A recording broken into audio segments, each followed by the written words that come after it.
ልጆች እንዴት ናችሁ? ሳምንታችሁ ጥሩ እንደነበረ ተስፋ አደርጋለሁ። የዛሬው ሰንበት ትምህርታችን የ9ኛው ሰንበት ትምህርት ይሆናል። እስቲ ስለ 9ኛው ሰንበት ትምህርት ትንሽ ጥያቄ ልጠይቃችሁ። ባህር ዳር አካባቢ ሄዳችሁ ወይም ደግሞ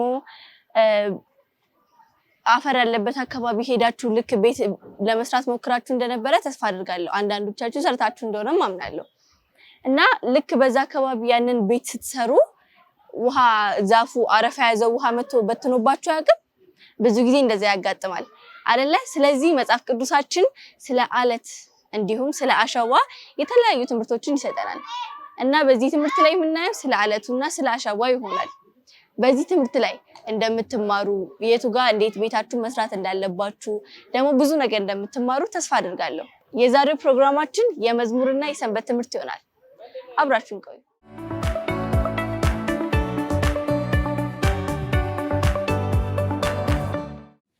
እንደምን አላችሁ ልጆች? ከህፃናት ሰንበት ትምህርት ክፍል የዛሬውን 9ኛውን ሰንበት ትምህርት ይዘንላችሁ መጥተናል።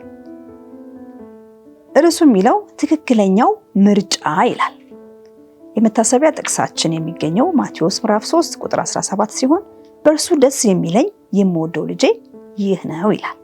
የትምህርቱ ዋና መልእክት መጠመቅን በመምረጥ የእግዚአብሔር ቤተሰብ አባል እንደሆንኩ ለሌሎች አስታውቃለሁ ይላል። ሳራ የምትባል ወጣት ሚስዮናዊት ልጅ በሩሲያ ትኖር ነበር። ምንም እንኳን ትንሽ ብትሆን ለመጠመቅ ፈቃድ እንድታገኝ ለመነች። ስለዚህም በየቀኑ ከወላጆቿ ጋር መጽሐፍ ቅዱስ ታጠና ነበር። በመጨረሻም ትልቁ ቀን ደረሰ። ሳራና አንዳንድ ጓደኞቿ በአንድ ፀሐያማ ሰንበት ከሰዓት በኋላ ላይ ቀዝቃዛውን የሩሲያን ወንዝ ውስጥ ተጠመቁ። ኢየሱስን የማያውቁ አንዳንድ ሰዎች የሚሆነውን ሁሉ ይመለከቱ ነበር። የሚዘመሩትን መዝሙሮች ሰሙ፣ ጸሎቶቹንም አደመጡ። ስለ ጉዳዩ ለማወቅ ጓጉ። ያን ዕለት ሳራና ጓደኞቿ ለማያውቋቸው እንግዳ ስለነበሩ ሰዎች ስለ እግዚአብሔር ቤተሰብ ተናገሩ። ይህ እንዴት የሆነ ይመስላችኋል ልጆች? እስቲ ትንሽ ተነጋገሩበት። ሳራ ለመጠመቅ ወሰነች። ከረጅም ጊዜ በፊት እንዲሁ አንድ ሌላ ሰው ለመጠመቅ በመምረጡ ለሌሎች ሰዎች ስለ እግዚአብሔር ቤተሰብ ተናገረ። ሰዎቹ የዮሐንስን ጠንካራ ቃላት በሚሰሙበት ጊዜ የሚሞቀው የቀትር ፀሐይ በወንዙ ላይ እያንጸባረቀ ነበር። ንስሐ ግቡ ይላቸው ነበር። የእግዚአብሔር መንግስት ቀርባለች፣ ከኃጢአታችሁም ተመልሳችሁ ተጠመቁ፣ እሱን መከተል እንደመረጣችሁ እግዚአብሔር ይወቅ ይል ነበር። በወንዙ ዳር የነበረው ሰባኪ የሚናገረውን ነገር ለመስማት ብዙ ሰዎች ይመጡ ነበር። አንዳንዶቹ የሚመጡት ሕይወታቸውን በእውነት ለእግዚአብሔር ለመስጠት ስለፈለጉ ነበር። ሌሎች ግን ወሬው ስላጓጓቸው ብቻ ነበር። ዮሐንስ ትርጉም የለሽ ነገር የሚለፈልፍ ሰባኪ አልነበረም። ቀላል የሆነ ምግብ ይመገብ ነበር። የሚለብሰውም በቀጥታ የሚገባ ቀላል መልእክት የሚያስተላልፍ ነበር። ስብከቱም ደግሞ ቀላል ስብከት የሚገባ ግልጽ ነበር። አንድ ቀን ኢየሱስ ወደ ወንዙ ሲያመራ በማየቱ ዮሐንስ የመደነቅና የደስታ ስሜቶች ተቀላቀለበት። ስለ ኢየሱስ ሁሉንም ያውቅ ነበር። ለመሲሁ ለክርስቶስ ምጽአት የተዘጋጁ እንዲሆኑ ለወራት ሰዎችን ሲነግር ቆይቶ ነበር። ታዲያ አሁን መሲሁ እዚያ ተገኘ። ዮሐንስ የመጣሁት ልጠመቅ ነው አለ ኢየሱስ በለሰለሰ ድምፅ። ዮሐንስ መናገር እስኪቸግረው ድረስ ተገረመ። ምን? እኔን ላጠምቅህ? ኦ ኢየሱስ፣ አንተ እኔ ልታጠምቀኝ ያስፈልጋል። እኔ አንተን ማጥመቅ አይገባኝም አለ። ኢየሱስ ፈገግ አለ። ዮሐንስ፣ ሌሎችን እንዳጠምቅህ እኔንም አጥምቀኝ። ይህ መደረግ የሚገባው ትክክለኛ ነገር ነው አለ። ዮሐንስ ፈገግ አለ። እንግዲያውስ በእርግጠኝነት አደርገዋለሁ።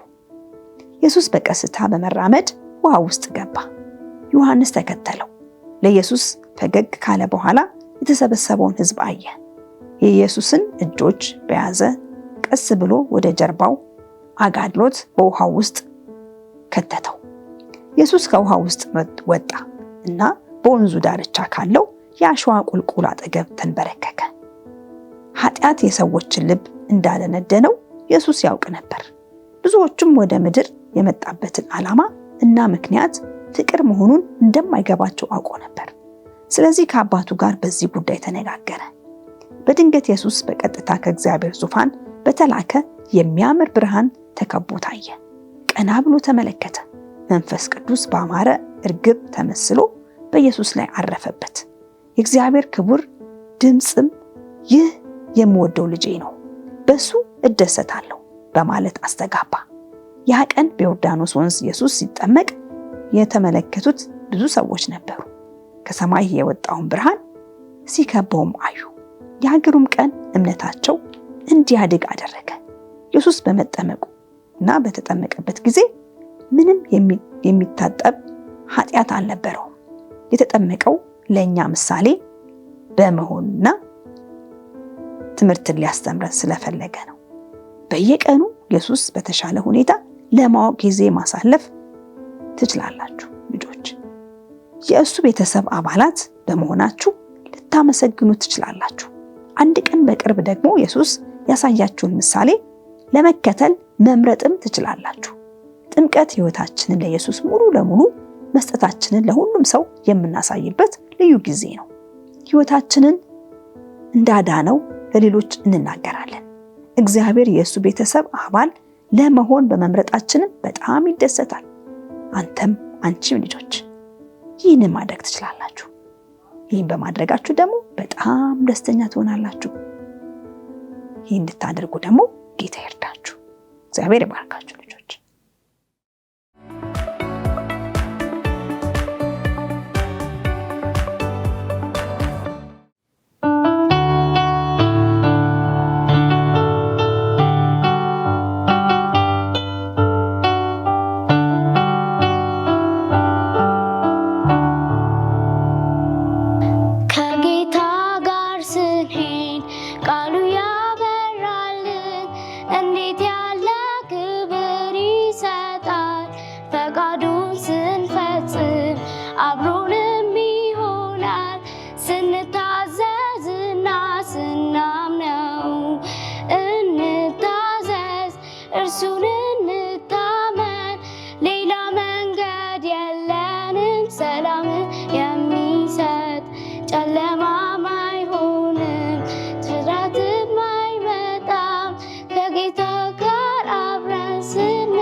በቅዱስ አንድነት አብረን ስንቀመጥ ከእርሱ ጋር አብረንም ስንሄድ ከሉል እየሰራን አብረንም ስንሆን እርሱም ከኛ ጋር ይሆናል።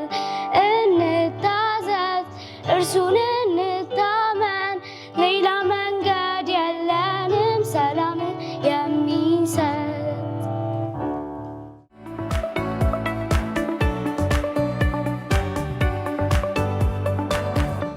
ታዲያ ልጆች እንዴት ነው? ስለ አሸዋውና ስለ አለቱ ተማራችሁ አይደለ? ስለ አሸዋውና ከአለቱ ደግሞ ልዩነት ያለውን የቱ ጋር ቤታችሁን መመስረት እንዳለባችሁ እንደተማራችሁ ተስፋ አድርጋለሁ። የዛሬው መልእክት ሕይወቴን በኢየሱስ ላይ በመመስረት ጊዜን በሐሴት እሞላለሁ ይላል።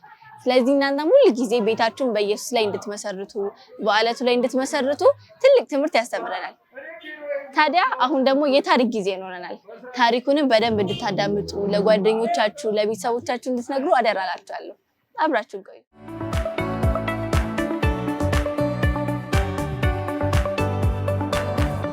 እንደምናችሁ ልጆች፣ ደህና ናችሁ? እኔ እግዚአብሔር ይመስገን በጣም ደህና ነኝ። ዛሬ በድጋሚ በሌላ ታሪክ በዚህ ስፍራ እንድንገናኝ እግዚአብሔር ስለረዳን እግዚአብሔርን አመሰግናለሁ። እናንተም ልታዩን ስለወደዳችሁ በጣም ነው የምናመሰግናችሁ። ዛሬ በዚህ ስፍራ ከሌሎች ደግሞ አዳዲስ ልጆች ጋር ወደ እናንተ መጥቻለሁ። አዳዲስ ጓደኞች ነው ያመጣሁላችሁ። ደስ እንደሚላችሁ ተስፋ አደርጋለሁ። እንኳን ደህና መጣችሁ። እሺ ልጆች፣ ታሪካችንን ከመጀመራችን በፊት ግን ልንተዋወቃችሁ ስለሚያስፈልግ በቴሌቪዥን ለሚያዩአችሁ ጓደኞቻችሁ ስማችሁን ከነ አባታችሁ ጮክ ብላችሁ አስተዋውቋቸው።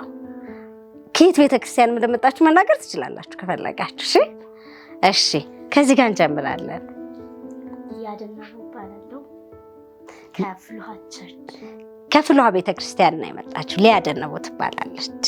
ረዴት ታምራት ባላለው ከፍልውሃ ቸርች። በጣም ቆንጆ ረዴት። ስሜ ኢየሱስ ዘውድ ይባላል። ከፍልውሃ ቸርች ነው የመጣሁት። ከፍልውሃ ቤተክርስቲያን ነው ሻም የመጣችሁ። ስሜ ናፍቆት ኃይሉ ነው የመጣሁት ከፍልውሃ ቸርች። እሺ ናፍቆት ኃይሉ። ስሜ ልካናን ሙለነና ከፍልውሃ ቸርች ነው የመጣሁት። ጎበዝ። ሚስሪ ነቃቸው ይባላል ከፍልውሃ ቸርች ነው። እንኳን ደህና መጣችሁ። በቴሌቪዥን መስኮት ለሚያዩአችሁ ሰዎች ሰላም በሏቸው እስቲ። ደስ ይላል። እሺ ልጆች አሁን ፕሮግራማችንን እንጀምራለን። የዛሬውን ታሪክ ከመናገሬ በፊት ጸሎት ማድረግ አለብን እግዚአብሔር እንዲያስተምረን። እሺ ስለዚህ ከእናንተ ውስጥ ማን ነው በፈቃዱ የሚጸልይልኝ? በጣም ጎበዝ። ማን ያልሽኝ ስምሽን? ኤልካና ትባላለች። ኤልካና ጸሎት ታደርግልናለች ጮክ ብላ ተነስታ። እኛ ደግሞ አንገታችንን ዝቅ እናድርግ። እንጸልይ። ቅዱስ ቅዱስ ማርያም ቸር አምላካችን ለሰዓትና ለዚህ ጊዜ ስላደረስከን እጅግ አድርገን እናመሰግናለን። አምላኬ ሆይ አሁንም በሰላም አውለህ ለዚች ቅዱስ ጊዜ ስላደረስከን እናመሰግናለን። አሁንም ታሪክ ሲነገረን ማስተዋልና ጥበብን ስጠን፣ አትለየን። ስለሞትክልን እጅግ አድርገን እናመሰግናለን። ኃጢአት፣ በደል፣ መተላለፊያችንን ሁሉ ይቅር በል። በናዝሬቱ በሞተልን በጌታ በኢየሱስ ስም አሜን። አሜን። እግዚአብሔር ይባርክሽ። እሺ ልጆች አንድ መዝሙር ብንዘምር ደስ ይላችኋል አይደል? እሺ እናንተ አይኖች ሁሉ ተጠንቀቁ የሚለው መዝሙር እንዘምራለን። እሺ ሙዚቃውን አዳምጡና በሉ።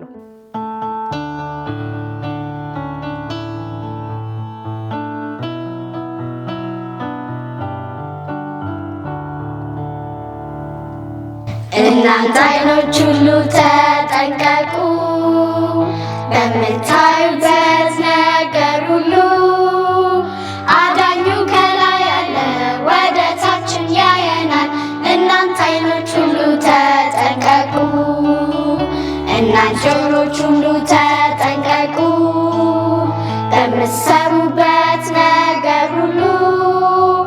አዳኙ ከላይ ያለ ወደ ታችን ያየናል። እናንተ ጆሮች ሁሉ ተጠንቀቁ።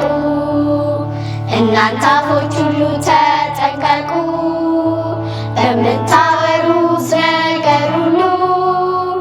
አዳኙ ከላይ ያለ ወደ ታችን ያየናል። እናንተ አፎች ሁሉ ተጠንቀቁ። እናንተ እጆች ሁሉ ተጠንቀቁ በምትሰሩበት ነገር ሁሉ። አዳኙ ከላይ ያለ ወደ ታችን ያየናል።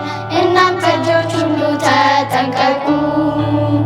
እናንተ እግሮች ሁሉ ተጠንቀቁ በምትሄዱበት ቦታ ሁሉ። አዳኙ ከላይ ያለ ወደ ታችን ያየናል። እናንተ እግሮች ሁሉ ተጠንቀቁ። በጣም ጥሩ። ስለ መዝሙሩ እግዚአብሔርን እናመሰግናለን። እናንተም እግዚአብሔር ይባርካችሁ። ልጆች ዛሬ ደግሞ አንድ ታሪክ እነግራችኋለሁ። ይሄ ታሪክ የሚገኘው በመጽሐፍ ቅዱሳችን ውስጥ በዘፍጥረት ምዕራፍ 22 ላይ ነው። ታሪኩ ምን ይላል መሰላችሁ? አብርሃም እግዚአብሔርን አመነ የሚል ነው። ከዚህ በፊት በነገርኳችሁ ታሪክ እንግዲህ እግዚአብሔር ታማኝ አምላክ እንደነበረ እና እግዚአብሔር ይቅር ባይ እንደነበረ በተከታታይ ነግሬያችሁ ነበር። ዛሬ ደግሞ አብርሃም በተራ እግዚአብሔርን አመነ የሚል ታሪክ ነው የምነግራችሁ። እግዚአብሔርን ማመን በጣም ነው የሚያስደስተው ልጆች። ምን ሆነ መሰላችሁ? አንድ ቀን እግዚአብሔር አብርሃምን ሚገርም ትእዛዝ ሊያዘው መጣ። በጣም ሚገርም ደግሞ የሚያስደነግጥ። ምን አለው መሰላችሁ? አብርሃም አለው። አቤት አለው። አንተ እንደምትወደኝ እኔ በጣም እርግጠኛ ነኝ አለ እግዚአብሔር። ከምንም ነገር አስበልጠህ እንደምትወደኝ አውቃለሁ። ዛሬ ግን አንድ ጥያቄ ልጠይቅህ መጣሁ አለው። ምንድነው እግዚአብሔር የምትጠይቀኝ? ጠይቀኝ ሲለው እንግዲህ ያለህ አንድ ልጅ ነው አለው። አዎ አለው። እኔ የሰጠው ታውቃለህ ይስሐቅ የሚባለውን ልጅህ እኔ እንደሰጠው አለው። አዎ አለ። እስቲ እሱን ልጅ ውሰድና መስዋዕት አድርግልኝ አለው። ይሄ ቀላል ጥያቄ ነው ልጆች? ልጅ መስዋዕት ይደረጋል? በግ ነው እንዴ ልጅ? አይደረግ ማለት እናንተ ብትሆኑ ትስማማላችሁ? ኧረ የሱ ፍጹም አትስማማም። አዎ በጣም ከባድ ነው። ልጅ አይሰዋም ማለት ግን እግዚአብሔር አብርሃምን ጠየቀው። አብርሃም ደነገጠ። እግዚአብሔር ደግሞ ዛሬ ምን አይነት ጥያቄ አመጣ? እና ግን ጨነቀኝ። የሰጠኝ እሱ ነው፣ እሱን አምነዋለሁ። ስለዚህ እሺ ማለት አለብኛልና እሺ አንተ ካልክ ችግር የለም አለና በጠዋት ተነሳ። በጠዋት ተነስቶ ይስሐቅን ይዞ አህዮቹን አስጭኖ ሰራተኞቹን ይዞ ለመስዋዕት የሚያስፈልገውን እንጨት ቢላውን ይዞ ወደ ሞሪያም ተራራ ሄደ። ወደዛ ነው ይዘህ ሰዋልኝ ያለው እግዚአብሔር። ከዛ እሺ አለና ሄዱ። ስንት ቀን እንደተጓዙ ታውቃላችሁ ልጆች? 3 ቀን፣ የ3 ቀን መንገድ በመኪና መሰላችሁ? በመኪናማ ቢሆን በአንድ ቀን በግማሽ ቀን ድርስ ይላል አይደል? የለም መኪና፣ በፈረስም አይደለም። በምንድን ነው የሄዱት መሰላችሁ? በእግራቸው ሲጓዙ 3 ቀን ፈጁ። ከዛ በ3ኛው ቀን ቀና ብለው ሲያይ ሞሪያም ተራራ ጋር ደርሰዋል። ከዛ አብርሃም ሰራተኞቹ ምን አላቸው መሰላችሁ? እናንተ እዚህ ጠብቁኝ፣ አህዮቹንም ይዛችሁ እኔና ልጄ ይስሐቅ ግን እዛ ተራራ ላይ ሄደን ለእግዚአብሔር መስዋዕት አድርገን እንመለሳለን አለ። ልጆች ሊመለስ ይስሐቅ ይመለሳል እንዴ? ሊመለስ ነው እንደሚሄዱት? ምን ብሎት ነው ሄደው? ሰዋልኝ ተብሎ አይደል ሄደው? ከዛ እንመለሳለን አላቸውና እሱ ግን ሄዱ። ከዛ ተራራውን ሲወጡ የሆነ ቦታ ጋር ሲደርሱ ይስሐቅ አሰባሰበና አባባ አለው።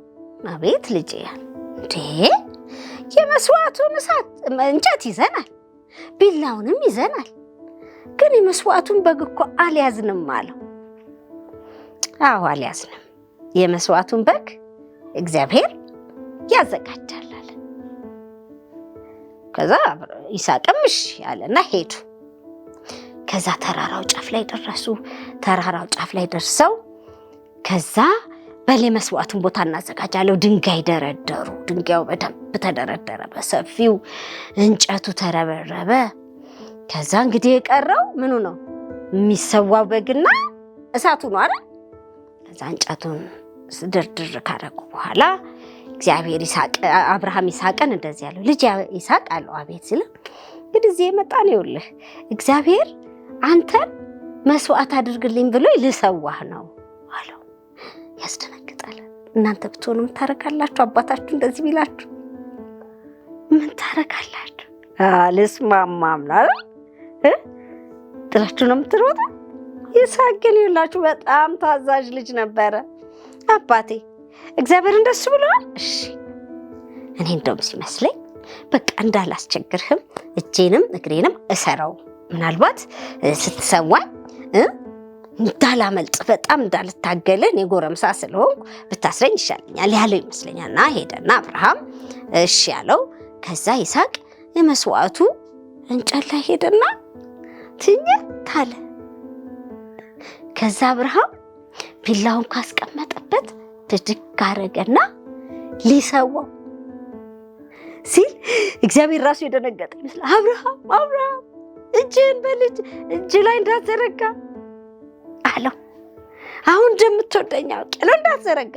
የዚህ ጊዜ አብርሃም ምን ድምፅ ነው የመጣው ብሎ ዞር ሲል አንድ በግ በሐረግ ቀንዱ ላይ ተጠምጥሞ በተይዞ እዛ ጫካ ውስጥ አየ። በልሱን ሰው ልጅን እንዳትሰዋ ከምንም አብልጠህ እንደምትወደኝ አውቄያለሁ አብርሃም አለው እግዚአብሔር። ከዛ በኋላ ይስሐቅ በጣም ደስ አለው። ይስሐቅ ወረደና አብረው ያንን በግ አመጡና ለእግዚአብሔር መስዋዕት አድርገው አቀረቡት። አያችሁ ልጆች፣ አብርሃም እግዚአብሔርን አመነ፣ ደግሞም ለእግዚአብሔር ታዘዘ። እስቲ እኔ ሳላጠቃልል እናንተ ከዚህ ታሪክ ምን ተማራችሁ? እሺ እኔ ውድ እግዚአብሔር በሁሉም ቦታ ብንሆን ፈተና ይፈትናል። ግን ደግሞ ፈተናውን ደግሞ በፍቅር ካለፍነው ከእግዚአብሔር ምንም አይበልጥብንም ብለን ካለፍን እግዚአብሔር ያንን መስዋዕት ያንን ነገር ትቶ ለእኛ ጥሩ ነገር ይሰጣል። ዋው ሰማችኋት ያለችው? በጣም የሚገርም መልስ ነው የመለሰችልን። እሺ እስቲ ቆንጆ መልሽ ደግሞ። ታዘዝ እንዳለብን እግዚአብሔርን መታዘዝ አለብን። እውነት ነው። ምንም ቢሆን ለእግዚአብሔር መታዘዝ መልካም ነው። እሺ እኛም እንደ አብርሃም ተስማምተን ሁሉንም ነገር በደስታና በመታዘዝ ካረግነው እግዚአብሔር ያንን ያጣነውን ነገር በብዙና በሺ ጨምሮ እንደሚሰጠን እንማራለን። እውነት ነው። ይስሐቅም መልሶ ሰጠው አይደል? ጎበዝ። የመጨረሻ የእሱ ትመልስልን። ሁሌ እግዚአብሔርን መታዘዝ እንዳለብን ስንታዘዘውም ደግሞ በሱ ተማምነን ጥሩ ነገር እንደሚያደርግልን መጽሐፍ ቅዱስ በዘፍጥረት 22 ላይ ምን ይላል መሰላችሁ? ቁጥር 8 ላይ እግዚአብሔር ያዘጋጃል ይላል። ምን ይላል? እግዚአብሔር ያዘጋጃል። አብርሃም እግዚአብሔርን አምኖ እግዚአብሔር ያዘጋጃል አለ። እውነትም እግዚአብሔር ታማኝ አምላክ ስለሆነ አዘጋጅ አይደለ? አብርሃም ግን በእምነት ታዞ ወጣ። ስለዚህ እግዚአብሔርን በመታዘዝ ሁል ጊዜ ልንኖር ይገባናል። ልጆች በቴሌቪዥን መስኮት የምትመለከቱ እናንተስ ከዚህ ታሪክ ምን ተማራችሁ? ታዛችኋል? እግዚአብሔርን መታዘዝ እንዴት ያለ በረከት እንደሚያመጣ አውቃችኋል? መልካም። ሁል ጊዜ እግዚአብሔርን በመታዘዝ መኖር እንድንችል ደግሞ ሁል ጊዜ እንደ እግዚአብሔር እንደሚያዘጋጅልን ማመን እንድንችል እግዚአብሔር ይርዳን። እግዚአብሔር ይባርካችሁ። በሚቀጥለው ጊዜ በሌላ ታሪክ በሌላ ጊዜ ከሌላ ልጆች ጋር እስክንገናኝ የእግዚአብሔር ጸጋ ከሁላችን ጋር ይሁን። ሰላም ሁኑ። ሰላም ሁኑ በሏቸው ጓደኞቻችን። ደህና ሁኑ። እሺ